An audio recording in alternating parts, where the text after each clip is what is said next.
Çox sağ olun, Oktay müəllim. Hörmətli sədr, hörmətli millət vəkillərim. Bugün müzakirəmizə çıxartdığımız kredit bürolarıyla bağlı birinci oxunuşdakı qanun olduqca aktualdır. Mən bildirmək istəyirəm ki, bugün bizim müzakirəmizə çıxartdığımız qanun hələ 1971-ci ildə Amerika Birləşmiş Ştatlarında yaradılmışdı.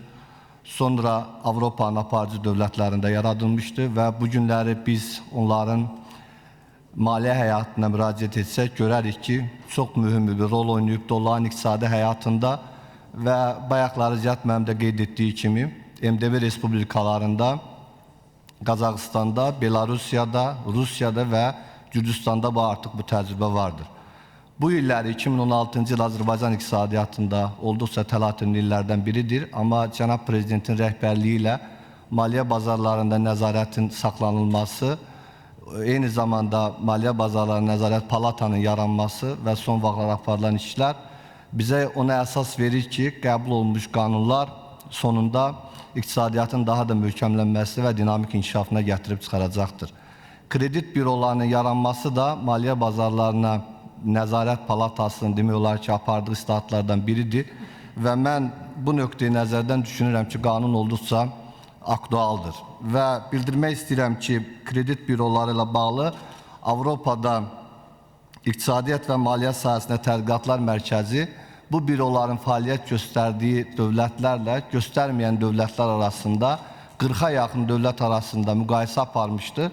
Və belə bir nəticəyə gəlmişdir ki, informasiya açıq olan dövlətlərdə, ölkələrdə deməli, ümumi daxili məhsula nisbətən bank kreditlərinin faizi 67%, amma qapalı olan ölkələrdə 37%-dir.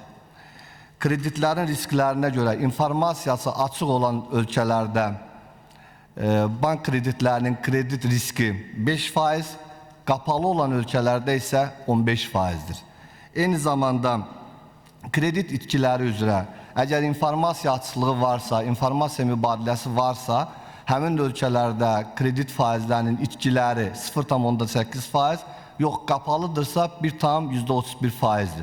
Bu rəqəmlərin özü onda göstərir ki, əgər informasiya, belə deyək, müştərilərlə bağlı informasiyalar açıqdırsa, bu halda verilmiş kreditlər də vaxtında qayıtması təmin olunur. Düzdür, Mərkəzi Bankda və indi onun səlahiyyətlərinin bir hissəsini icra edən Palatada kredit reyestri deyilən bir reyestr xidməti fəaliyyət göstərirdi.